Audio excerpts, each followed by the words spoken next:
Aqui. Bom, então, de novo, boa noite, muito prazer. Eu sou o Maércio. Muitas pessoas eu conheço aqui, muitas pessoas eu estou revendo. Para quem eu não conheço, para quem eu estou vendo pela primeira vez, muito prazer. A ideia hoje aqui não é dar uma aula de neurociência da dança, porque a gente tem 50 minutos, mas é apresentar o que que é isso, e apresentar, sobretudo, o que eu venho fazendo ao longo dos últimos ah, 10 anos da minha vida. Então, fiquem à vontade para escrever no chat. Eu vou fazer uma exposição de 25 minutos. A gente vai ter pelo menos uns 25 minutos para conversar, responder um pouco ah, as dúvidas, questões de vocês. Tá bom? A ideia é a gente aproveitar aqui como um papo. Eu tô na rede social que não é muito social, deve ter uns 6 anos, e por mais que, bom, a maior parte de vocês está aqui hoje porque o Instagram, eu tenho uma conta no Instagram e tudo mais, mas eu acho que para mim é aqui que as coisas acontecem mesmo, assim, aqui que a gente pode, de alguma maneira, ah, trocar, tá bom? Então fiquem à vontade para escrever e a gente vai ter um tempinho para conversar depois. Vou compartilhar a minha tela. Ah, então, peraí. Deixa eu só me ajeitar aqui. Ah, ok.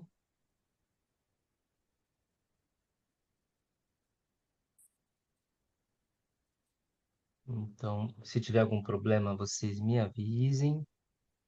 Esses slides eu vou mandar para vocês também. Então, depois vocês leem aqui, só para contar um pouquinho da minha história. Eu dancei profissionalmente durante mais ou menos 15 anos da minha vida, grande parte deles com a Ana. E quando na verdade, assim, eu sempre, não sempre, mas durante grande parte da minha carreira como bailarino, eu tinha muito prazer em dar aula, muito, assim, um prazer real. Então, para mim, orientar um processo pedagógico era delicioso. E ao longo da minha vida, e ainda é, ao longo da minha vida, eu fui então descobrindo essa delícia que é orientar processos, não necessariamente ensinar as pessoas a dançarem, mas isso é um outro papo. E num determinado momento da minha vida, quando eu buscava esse aperfeiçoamento, aperfeiçoamento é uma palavra estranha, né? Mas quando eu buscava esse novo curso da minha vida, eu fui parar na neurociência e depois de um tempo descobri que aquilo era uma outra paixão, assim como a dança, e aí aos poucos fui buscando casar esses dois universos.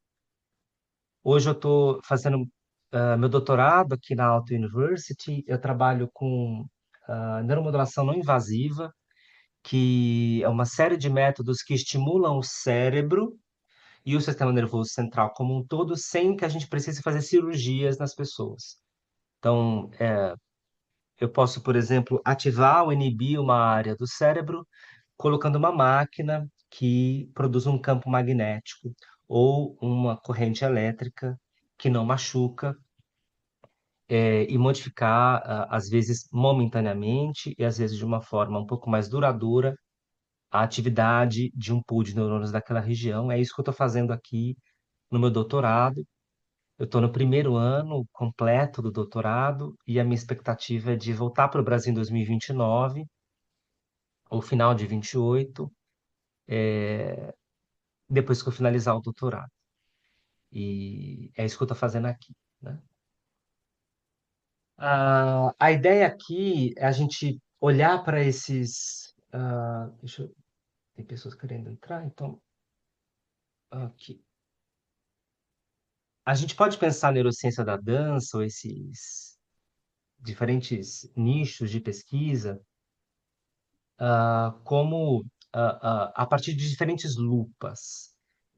Que lupas são essas, né? O sistema espelho, os correlatos neurais da observação da ação, a neuroestética e a experiência do espectador, né? Então, vamos lá. Essa é uma pergunta complicada, mas cheia de curiosidade, né? E antes de apresentar a minha resposta, que não é minha, ela é uma resposta, né? E ela é uma resposta que serve ao meu objetivo aqui.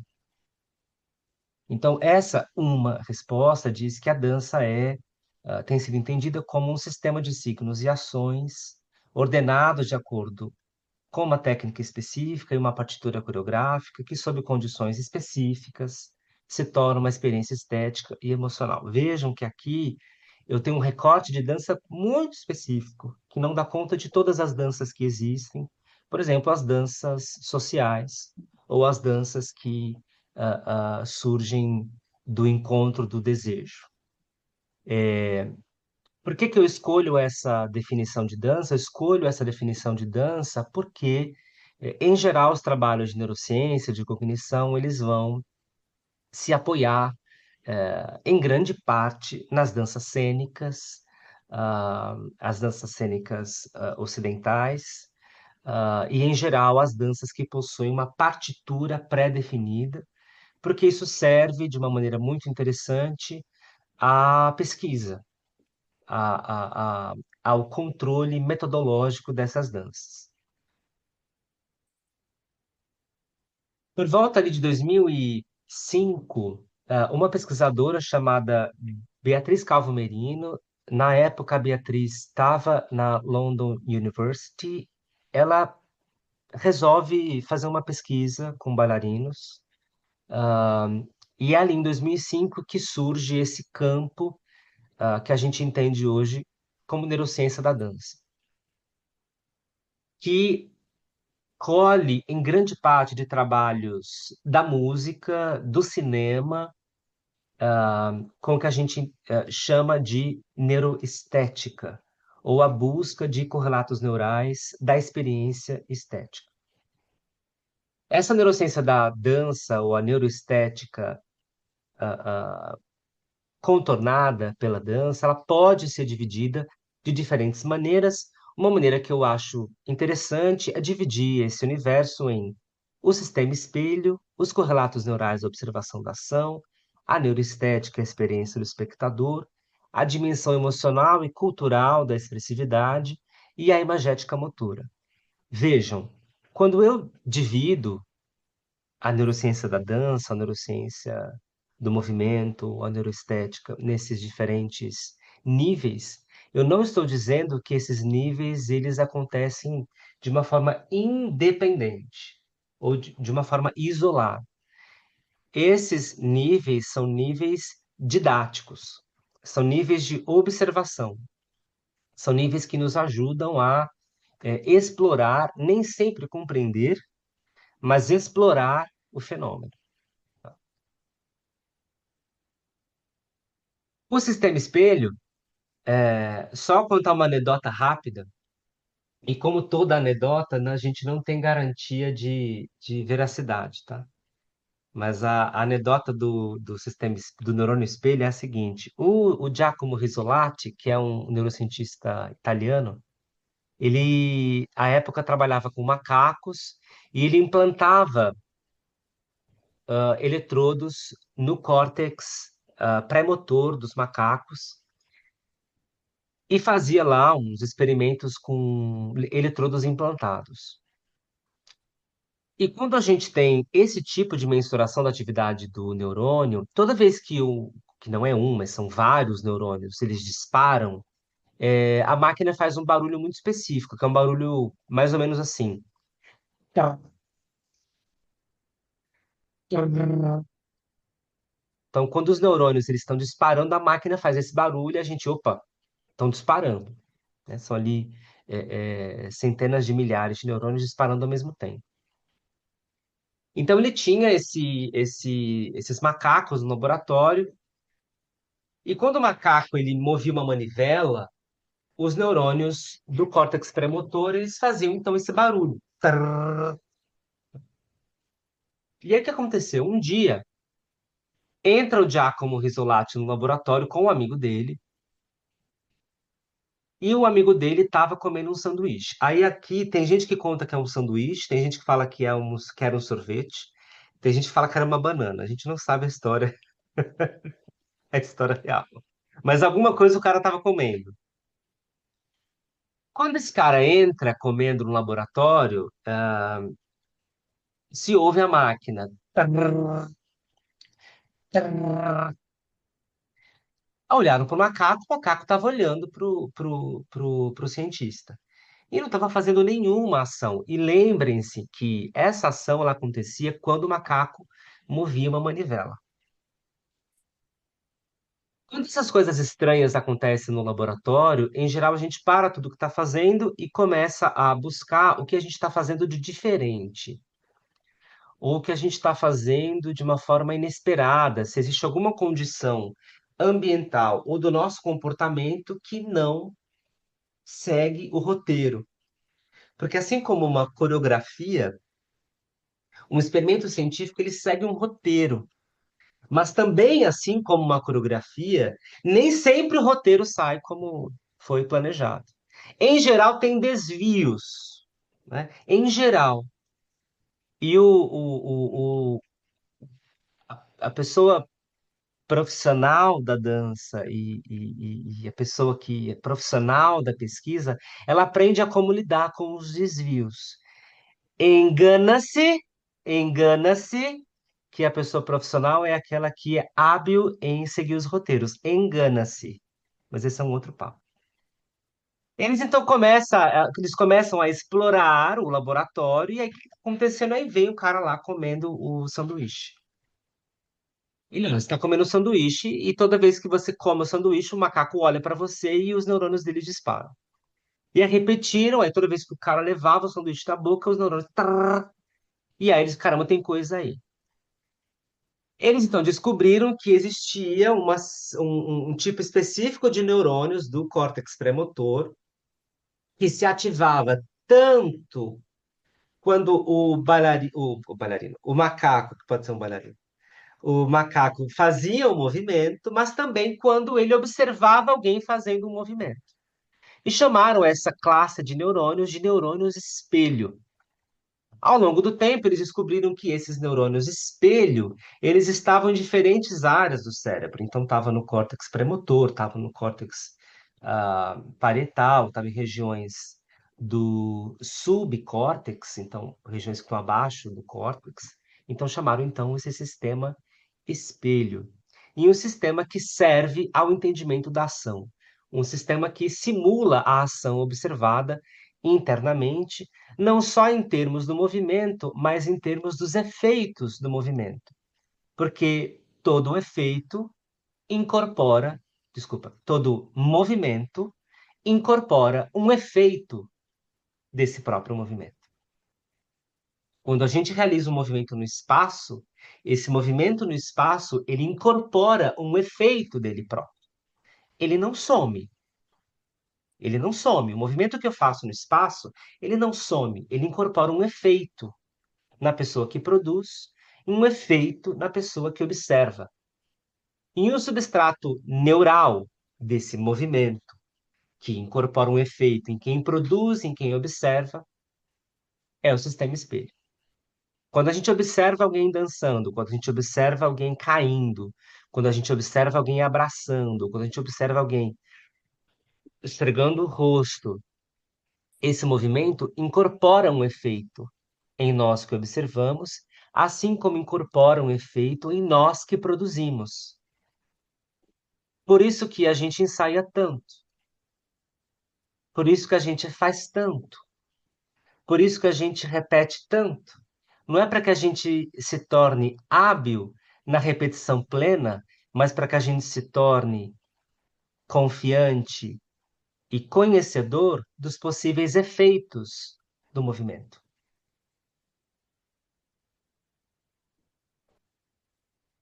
A história passou, foi passando, e ao longo do tempo descobriram que não existem somente neurônios espelhos, mas neurônios canônicos. O que são neurônios canônicos? Neurônios canônicos são neurônios que não estão diretamente relacionados à simulação de uma ação observada, mas são neurônios que preparam o corpo para o movimento. Então vamos supor que, por exemplo, eu tenho um objeto no chão e esse objeto é desconhecido para mim. É desconhecido. Poderia ser uma pessoa também. Poderia ser uma pessoa que é desconhecida para mim. Eu olho para esse objeto, para essa pessoa, e eu contorno ela internamente. Então, essa pessoa tem essa forma, e essa pessoa deve ter mais ou menos esse peso. A gente chuta lá um peso. E veja, é um chute, é uma inferência não descritiva. É um chute, é uma inferência experiencial. Onde eu estou querendo chegar? Quando a gente chuta, quando a gente tem uma inferência de que uma pessoa tem um peso, a gente não sabe o peso daquela pessoa, a gente não descreve o peso. Ah, deve ter mais ou menos uns 61,5. Não. A gente tem a gente faz uma inferência de coisa, nossa, eu acho que eu vou precisar de muita força. Ou não, essa pessoa vai ser tranquilo. Essa aí eu vou levantar com uma mão. O sistema responsável por essa antecipação são os neurônios canônicos. São os neurônios que preparam o corpo para a ação. E, em grande parte, o resultado da ação se refere ao ótimo funcionamento. Quando eu digo ótimo, ótimo é uma palavra muito, não é muito boa, mas ao funcionamento esperado desses neurônios. Sabe aquela história de aprender a se preparar para o movimento? Onde a gente quer chegar com essa preparação que serve à própria execução do movimento? Quer dizer que eu não estou só preocupado com a postura do meu corpo, com a posição do meu corpo, mas como o meu corpo experiencia e se prepara para viver aquele movimento. E aí vocês me dizem assim, ah, Maércio, mas então quer dizer que eu preciso então investir quantos segundos nessa preparação antes de realizar o movimento? Você não precisa. Você não precisa investir esses segundos esses segundos que antecedem ao próprio movimento. Isso está incorporado no seu sistema. Agora vejam, quando o movimento ocorre de uma maneira não esperada e o resultado não é aquele que você está buscando, você pode voltar para esse processo anterior e se perguntar: como é que o meu corpo se preparou para isso? É diferente. Eu não antecipo antes, eu vivo antes. Vivendo antes, eu posso dar um passo atrás. Vou repetir isso porque isso é bem importante. Nesse meu processo de me descobrir professor, eu descobri que falei, caramba, então essa história de investigar, ela funciona bem. Ela funciona bem porque aí eu fico com menos dor, eu me recupero mais rápido, ou eu evito uma lesão, ou eu consigo alcançar. Então, isso aqui funciona. E em um determinado momento, eu senti que eu estava investindo muito tempo no antes. Então, sabe aquela pessoa que vai fazer um movimento e ela, ai, então eu vou passar por aqui, eu vou passar por aqui, eu vou passar por aqui, aí depois eu vou passar por aqui. Não é isso que eu estou dizendo. Não, e não é isso que esses estudos propõem. O que esses estudos propõem é o seguinte: existe um sistema incorporado que quer você queira, quer você não queira, age sobre você, preparando o seu corpo para executar aquela ação. Quer você queira, quer você não queira. Quando algo não sai como esperado, como você gostaria, ou como uma linguagem, um roteiro técnico pede, é possível voltar e se perguntar como você se preparou ou como você estava. O processo é inverso. É mover, depois voltar ao movimento. Não é voltar a um movimento que ainda não existiu. Faz sentido isso que eu estou falando? Eu chego em vocês? Se eu não cheguei, anota aí para a gente discutir. Porque muda completamente a história. Agora eu não antecipo o meu corpo, eu não antecipo o meu corpo, a experiência do meu corpo. Eu somente vivo aquilo, somente com muitas aspas, né? Eu primariamente vivo, mas sabendo que existe um sistema que permite que eu volte. E aí eu tenho aqui uma grande contribuição da memória, sobretudo da memória de trabalho, que é essa memória que serve à atualização, nesse curto período de tempo, das minhas experiências. Aqui são exemplos desses trabalhos, a gente não vai entrar em contato com eles, pelo menos agora, mas o que esses estudos nos dizem? O que esses estudos sobre o sistema espelho nos dizem? A compreensão de uma ação, ela pode ser descrita como uma função incorporada. Incorporada no sentido de corporificado, de atravessado pela minha experiência corporal. E nesse sentido, essa compreensão, e quando eu digo compreensão, não é somente a descrição, né? Quando eu digo compreensão, é também a significação de uma observação. Muitas coisas que são significadas não são descritas, e muitas coisas que são descritas não são significadas. Nesse sentido, a compreensão, no sentido da significação e não da descrição, tem um papel fundamental da expertise. A gente vai ver isso no estudo da Beatriz. Em geral, quando eu tenho a expertise em algo, quando eu tenho a experiência prévia em algo, eu ressoo esse algo. Em geral, quando eu não tenho essa experiência prévia, eu compreendo e descrevo esse algo. Então, vamos supor, por exemplo, eu nunca dancei flamenco. Eu nunca dancei flamenco. Quando eu olho alguém dançando flamenco, eu descrevo que aquela pessoa está dançando, eu também vivo algumas coisas, dependendo de quem for, né, dependendo da música, e eu construo alguns paralelos, é, eu compreendo aquilo, eu organizo aquilo de uma forma objetiva. Eu fiz balé a minha vida inteira. Do começo, de quando eu começo a dançar até o momento que eu termino de dançar, eu fiz balé.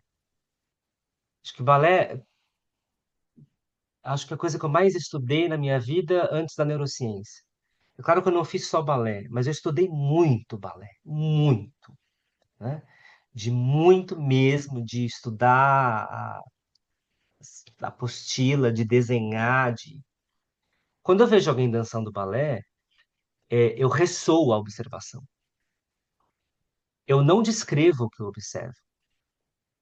Eu vivo o que eu observo. Muitas vezes eu sinto o que eu observo. Agora vocês me perguntam: ah, maestro, mas como é que você é professor e você me diz que você não descreve o balé? Eu disse: eu não descrevo o balé. Eu não disse que eu não posso descrever o que eu observei. Mas a descrição não é a ação primária da minha observação. A ação primária da minha observação é a ressonância. Aquilo ressoa em mim. Quando eu corrijo um aluno, eu não corrijo porque eu compreendi que aquilo aconteceu de uma forma não esperada. Eu corrijo porque aquilo bateu estranho em mim. Aquilo causou um estranhamento em mim. Opa, nossa, às vezes a gente nem sabe o que é. Às vezes a gente tem que pedir para fazer de novo. É, faz de novo aí. Aí você não sabe o que é. E faz mais uma vez. Aí, não, ai, você vê. Nossa, é aqui. É o ombro. Ah, não, é aqui, ó. Ou então quando você dança um balé há muitos anos, aí você nem pensa mais no que faz, e aí você passa aquilo para alguém, e a pessoa faz uma coisa, e aí você não sabe que é isso. Nossa, mas isso é uma coisa estranha. O que é? Então, causa uma angústia às vezes. Você não consegue descrever primariamente, mas passa um tempo, você descreve. Por quê? Porque não é pela compreensão mais, é pela ressonância. Agora vejam, isso muda completamente a orientação pedagógica, tá? Isso muda completamente a orientação artística. Isso muda completamente qualquer orientação mediada pelo movimento. Porque agora você não considera apenas a descrição, você considera a experiência afetiva que você e o outro vivem. Tudo bem? É, ou essa dimensão, só um parênteses, tá? Afeto para a neurociência nada mais é do que a experiência subjetiva de um estado corporal. Afeto é a experiência subjetiva de um estado. Esse estado pode ser positivo, negativo, de maior ou menor intensidade. É daí que a gente pode, por exemplo, falar da dimensão neural da intersubjetividade. Então, através do corpo, essa é uma frase do Galizia, em sua manifestação de sentimentos, de intenções, realiza-se a natureza eminentemente relacional do comportamento humano. Porque esses afetamentos, esses estranhamentos, eles só existem porque o corpo está situado no ambiente em relação ao outro. Então ele é dependente do outro. Sem o outro não existe esse estranhamento, não existe esse afeto, essa modulação do afeto. Ele é inteiramente dependente do outro. Aí, assim, não é só de um para muitos, tá? Então, assim, vamos pensar numa uma sala que tem 60 e uma pessoa. Não é só de uma pessoa para 60, né? É de uma para uma em vários momentos, e é deles entre si, delas entre si, é sempre assim, né? É sempre múltiplo e complexo, nunca ah, serial, né? Um depois o outro, é sempre paralelo e atravessado. A gente fala, por exemplo, então, de ressonância intersubjetiva. Vamos ler essa frase esse trechinho do Merleau-Ponty. O corpo é nosso meio geral de ter um mundo. Às vezes, restringe-se às ações necessárias à conservação da vida, portanto, coloca à nossa volta um mundo biológico. Outras vezes, elaborando essas ações primárias e passando do seu significado literal para um sentido figurado, manifesta através delas um núcleo de novo significado. Lembra da compreensão que eu falei antes? Isso é verdade para hábitos motores como a dança. Eu só discordo do Merleau-Ponty porque eu não acho que o corpo é nosso meio geral de ter um mundo. Eu acho que o corpo é nosso meio geral de viver um mundo. Acho que me aproxima, me interessa muito mais viver um mundo do que ter um mundo, ou da ideia de possuir o mundo. Me interessa mais a ideia de viver o mundo, né? E aí? Como que tá até aqui? Vocês querem falar, perguntar? Eu tô fazendo meio freestyle aqui porque é a ideia. E os slides vocês vão receber, então as referências vocês vou poder. Como é que tá aí? Como é que tá? Chegando, não chegando? Afetos. Vocês querem falar, perguntar?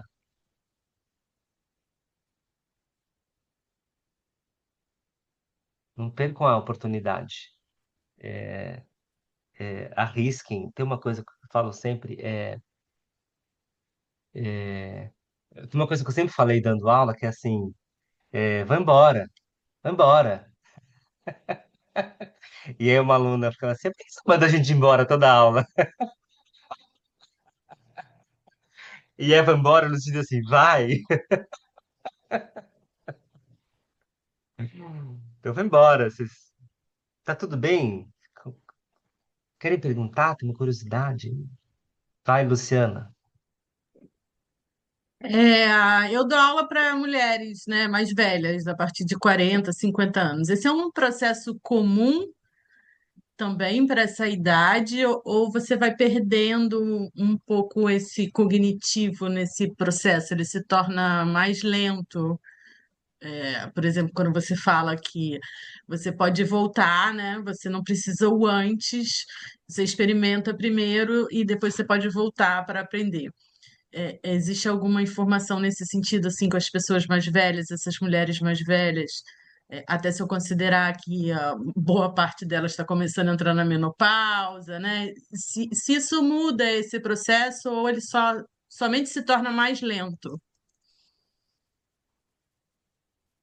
É, obrigado pela pergunta. A capacidade cognitiva, ela não é explicada pela idade, ela é explicada pela experiência, né? Esse é um ponto. A capacidade cognitiva não é explicada pela idade, é explicada pela experiência. E ela também é explicada pelo contexto em que essa experiência é vivida e por aí vai. Agora, é inegável que a idade tem um papel,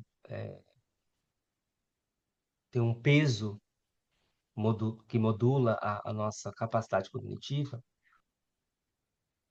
mas vejam, não se refere exatamente à capacidade biológica do sistema nervoso, mas se refere mais às escolhas subjetivas do sujeito.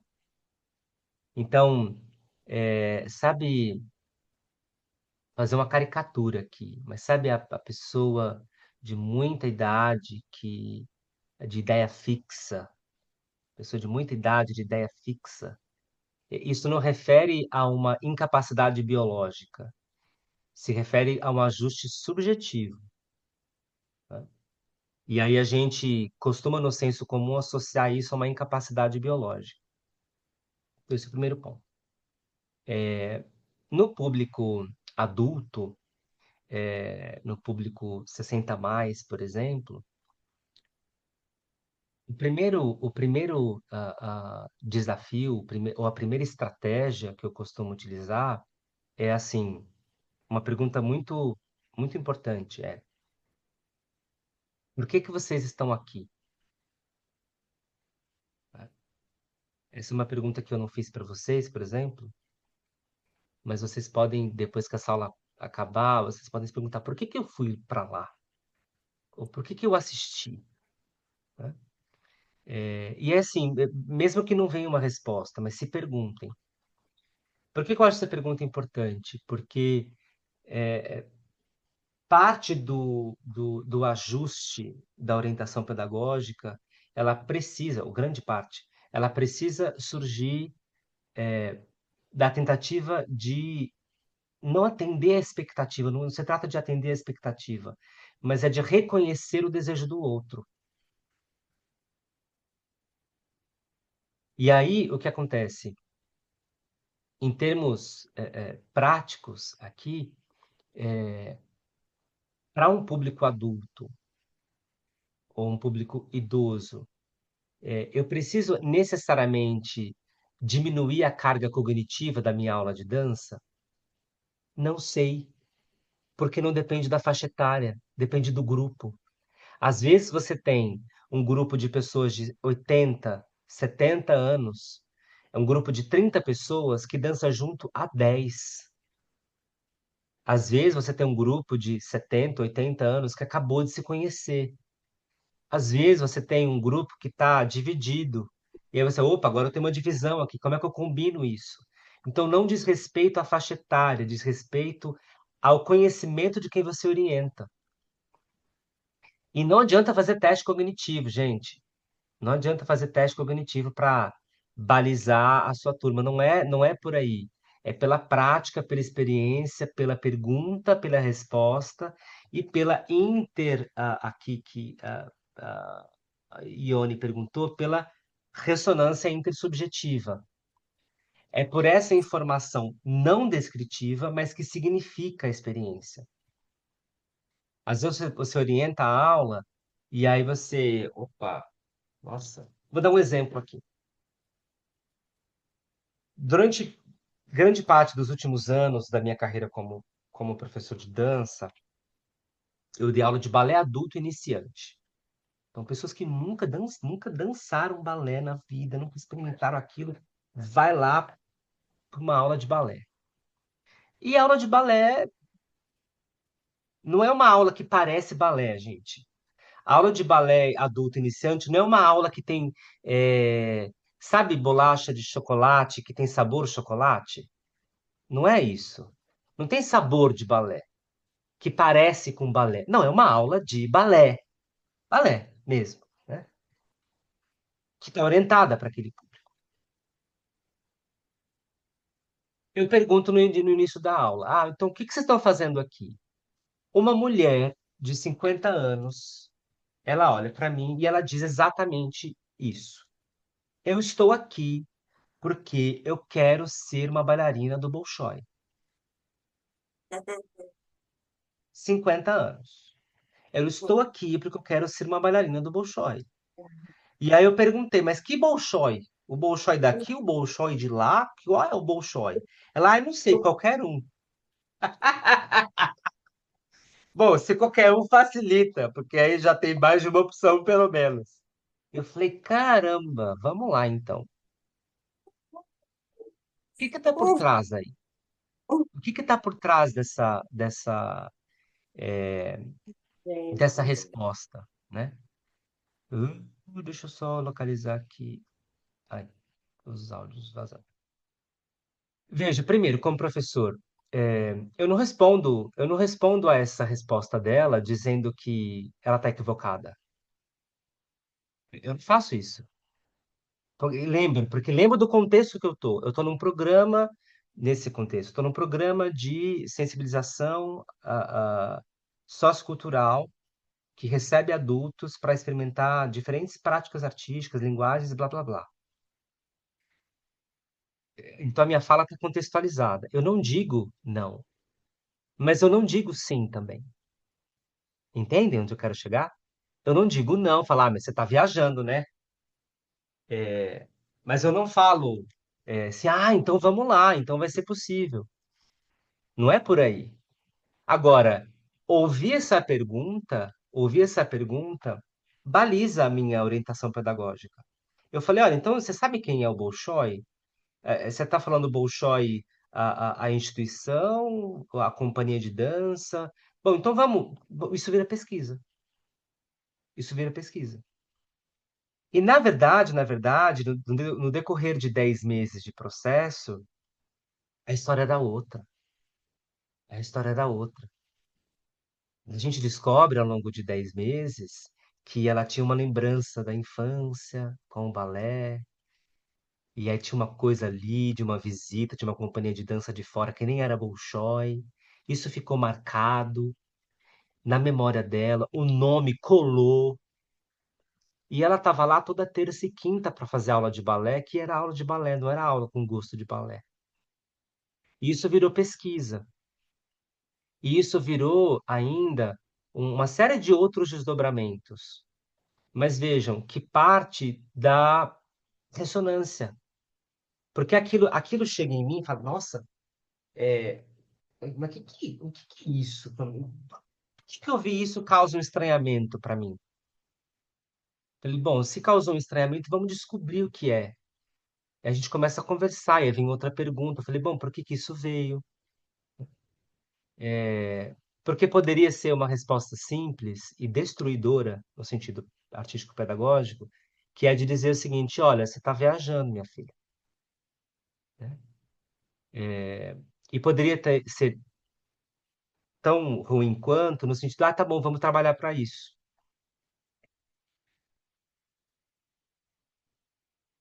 O que mais? Nossa, temos mais 10 minutos.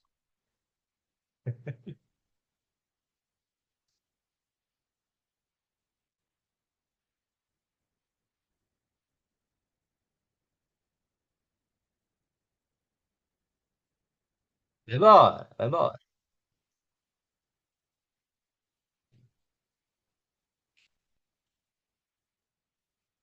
Essa ressonância chegou em você então, Ione, a ressonância?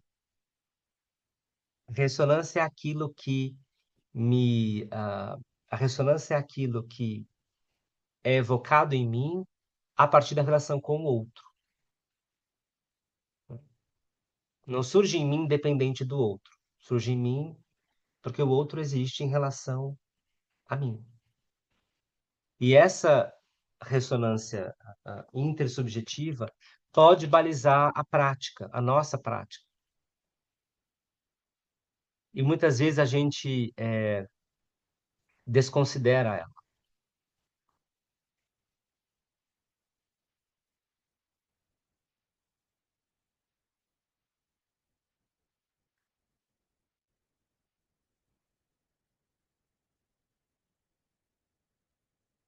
É, subjetiva em relação a mim em contato com o outro, né? Essa mesma turma teve essa mesma turma de balé teve uma outra, teve vários casos, né? É,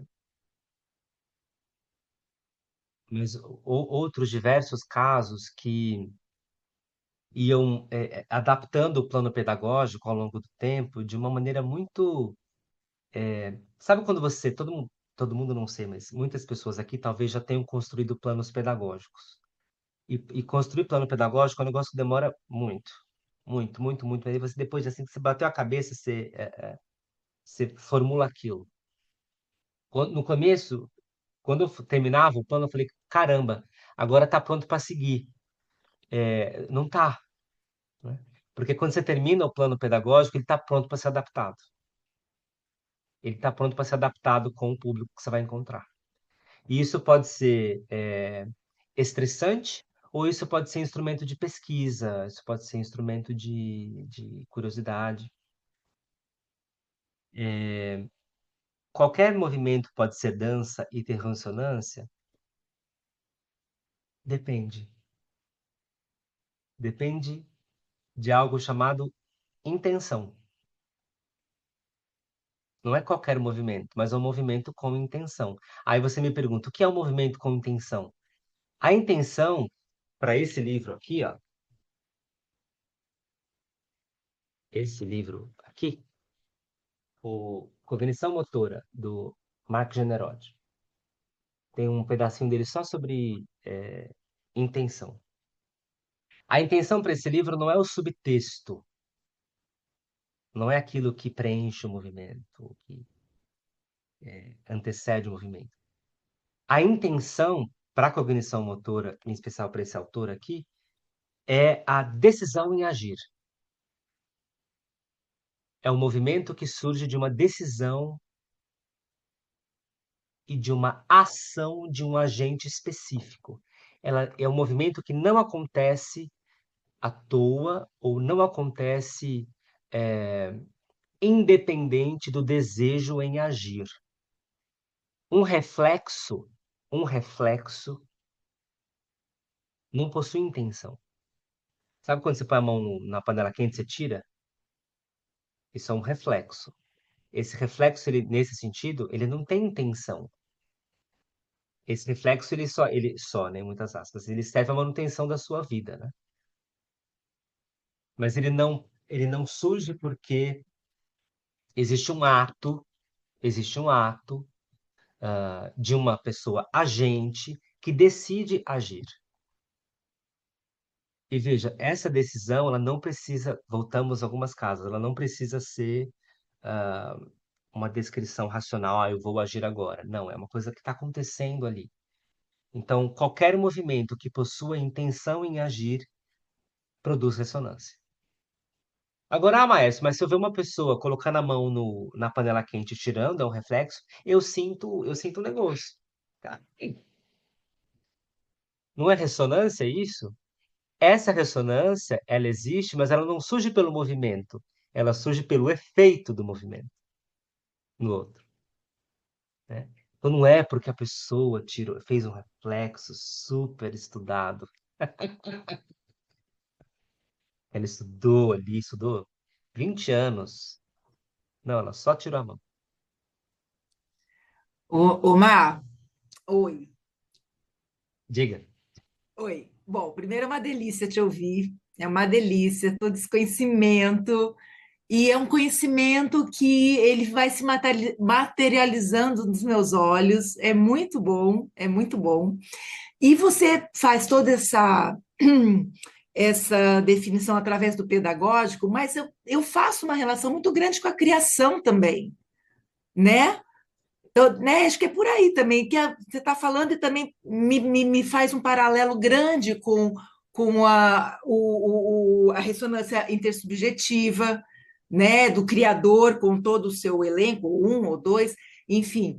E é muito, enfim, só queria comentar que eu fiz essa relação, não sei se é isso, se tem a ver, ou só estou viajando.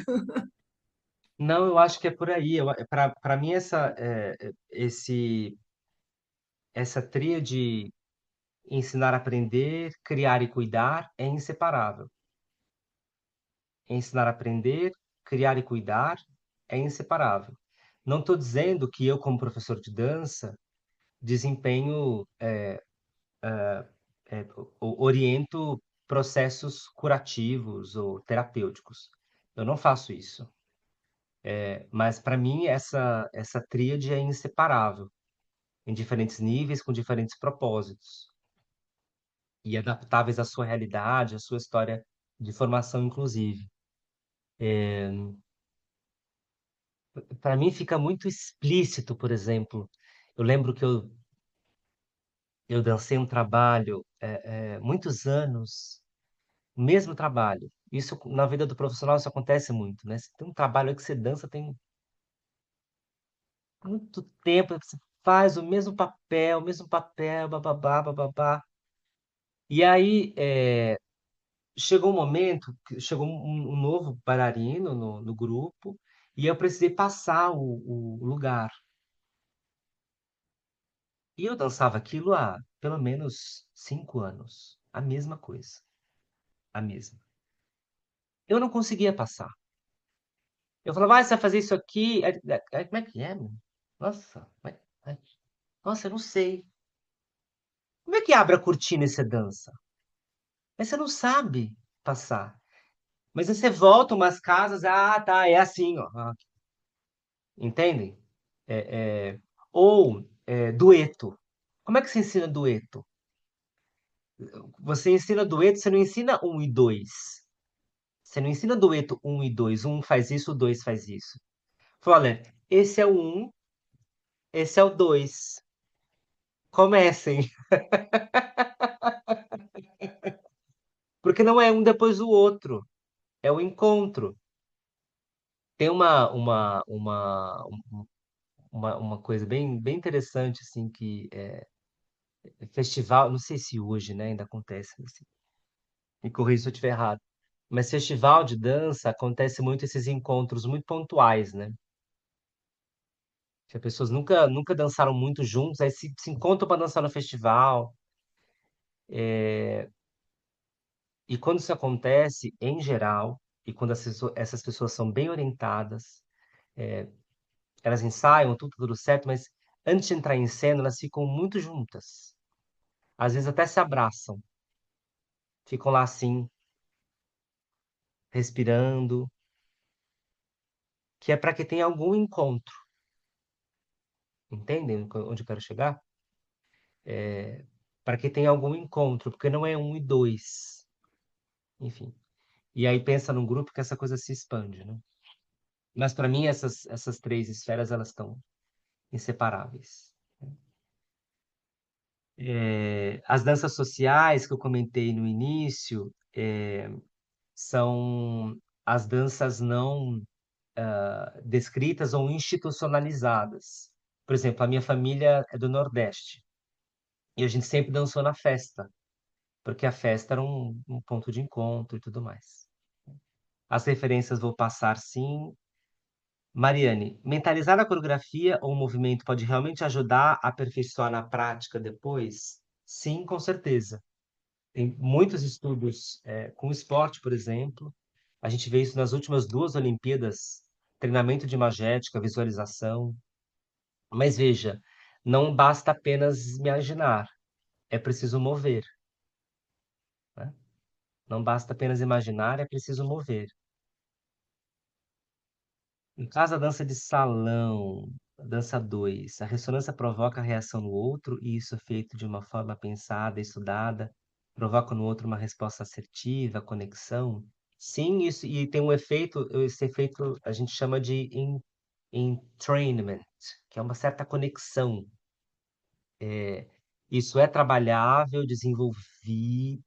possível de ser desenvolvido, mas vejam, o que a neurociência traz? A neurociência ela traz essas palavras, esses termos, organizações didáticas que podem fazer com que você olhe para a sua prática com olhos mais assertivos. Ela não necessariamente inventa fórmulas mágicas neurais, que é o que às vezes surge por aí. Ah, aprenda esse truque com seu cérebro. Não tem, tá? Não tem. Não tem. Ah, mas tem. Tá, então acredita. Estou dizendo, você está se enganando. Não tem truque de cérebro, né? O que tem é um escopo científico grande que orienta a nossa prática. Pessoal, eu preciso acabar. Deixa eu só avisar, inclusive eu estou atrasado para outro grupo. Deixa eu só avisar no grupo que eu vou atrasar 5 minutos. Gente, só para vocês saberem, hoje eu dei aula, comecei a dar aula aqui à meia-noite, agora são 2. E agora eu vou começar uma outra aula que vai até às 4 da manhã.